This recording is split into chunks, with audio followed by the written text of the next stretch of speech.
Larga vida parece tener la dictadura.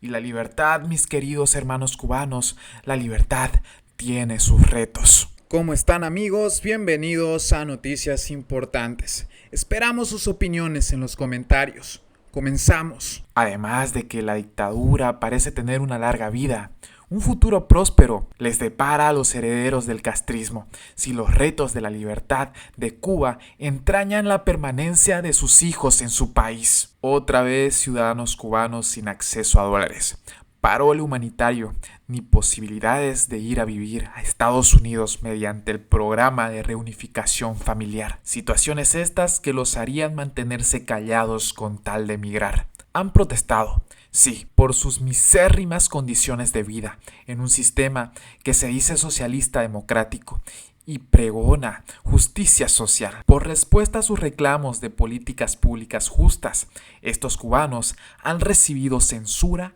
y violencia. Lo ocurrido el pasado sábado en el extremo oriental de la isla, con trascendencia para todo el archipiélago, no es un hecho inédito, sino la reiteración del terrorismo de Estado ejercido por el régimen castrista desde 1959 y hasta el día de hoy, para perpetuarse en el poder. En el lejano Caimanera, en la provincia de Guantánamo, ya los manifestantes estarían golpeados y presos cuando, pasadas las 8 de la noche y sin acceso a internet, ya en Puerto Padre, intuíamos que algo importante estaba ocurriendo en algún lugar de Cuba. Vislumbrábamos el acontecimiento por el despliegue de soldados boinas rojas, policía militar, patrullando las calles. Aunque sociológicamente el archipiélago cubano hoy es un lugar idóneo para la ocurrencia de borracheras desordenadas, donde es frecuente que los personajes traten de olvidar sus problemas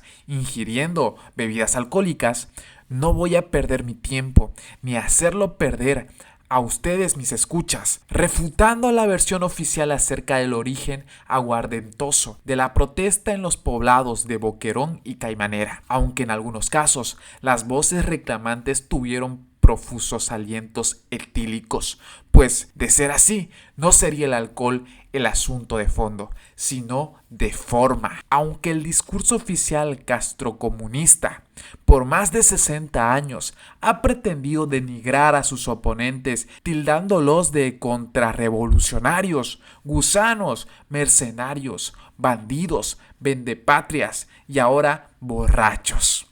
Lo cierto es que desde el mismo año 1959 en que tomó el poder, el régimen castrista debió enfrentar a sus adversarios, que en una primera etapa fue de lucha armada, de guerra civil, que concluyó el 4 de julio de 1965, cuando fue capturada la última guerrilla anticastrista, luego que el régimen, mediante un crimen de guerra como es el traslado forzoso de la población, desterrara a los campesinos que colaboraban con los alzados. Pero el régimen castrocomunista tiene suerte, mucha suerte. Primero que todo, y con la misma importancia de haber tenido cuenta abierta en las multimillonarias arcas de la extinta Unión Soviética y de todos los países comunistas satélites de Moscú, en lugar de ser proscripto como violador sistemático de todos los derechos humanos, ha sido y es bendecido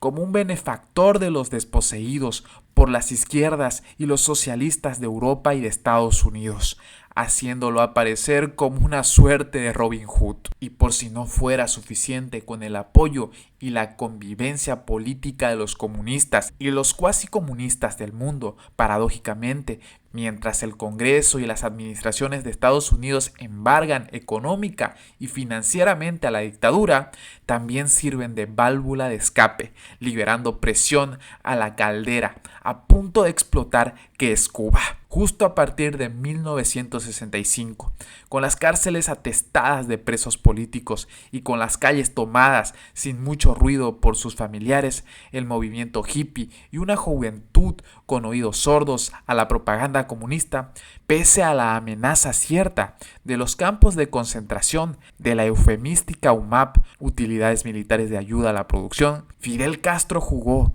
una baza y la ganó aquella vez, y sus seguidores la siguen ganando hoy por aquello de que el enemigo que ayude Puente de Plata. En octubre de 1965, el puente de Camarioca, por el que salieron de la isla miles de cubanos opuestos o descontentos con el régimen castrocomunista, marcó el ciclo del éxodo. Periodos de huidas masivas llamadas a apalancar más el comunismo en Cuba, mucho más que todas las ayudas económicas y los apoyos políticos de las izquierdas internacionales, aunque sin abrir puertos, sino aeropuertos. Ya en la vejez, como quien lega una hacienda, Raúl Castro repitió las estratagemas archiconocidas soltando gas, cubanos, y si no para ampliar la válvula de escape, sino para legitimarla. La administración del presidente Biden ideó el parole humanitario. Luego, larga vida parece tener la dictadura y un futuro próspero los herederos del castrismo. Si los retos de la libertad de Cuba entrañan la permanencia de sus hijos en su país, imagínense si todos los que se fueron estuvieran dentro de Cuba hoy. ¿Qué es lo que pasaría? Entre otras noticias, la crisis migratoria continúa. Los balseros desaparecidos fueron interceptados y repatriados a Cuba.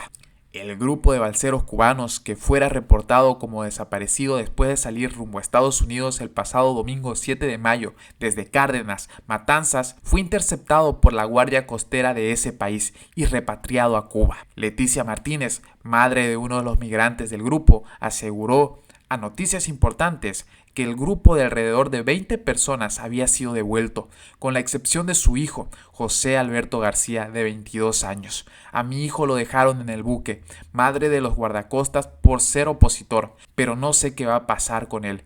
No tengo noticias suyas, dijo. Martínez Peña aseguró que los compañeros de su hijo en la travesía se encuentran bien, aunque las autoridades cubanas los habrían liberado para que regresen a sus lugares de residencia por sus propios medios. Muchos de ellos son de Bayamo, en la provincia oriental de Granma. Además de García Martínez, de 22 años, en el grupo también iban el sobrino de Leticia Martínez, Emanuel Esteban López, de 20 años, y su hermano Ariel Arzuaga, de 59 años. López Martínez fue uno de los manifestantes del 11 de julio del 2021 en Bayamo y por ello fue condenado a 2 años de prisión domiciliaria. Su tío, Arzuaga Peña, es un expreso político asociado a la Unión Patriótica de Cuba, que fue excarcelado en 2015 después de cumplir 5 años de prisión. Arzuaga Peña había intentado salir en varias ocasiones anteriores de Cuba. En 2018 viajó incluso a través de Guyana, pasó por Brasil y Colombia, pero desde Panamá fue deportado a la isla. Los balseros habían intentado salir de la isla el viernes pasado, pero una avería en la embarcación los obligó a retornar a tierra, donde repararon el casco y volvieron a hacerse a la mar el domingo. El viernes la tripulación del barco, Isaac Mayo, de la Guardia Costera de Estados Unidos, repatrió a 48 cubanos. Y bien amigos, así vamos terminando las noticias importantes del día de hoy. Por favor, nos ayudarían mucho compartiendo las noticias, para así poder llegar a muchas más personas con la verdadera realidad en Cuba. Patria y vida, mis hermanos, nos vemos en el siguiente informe.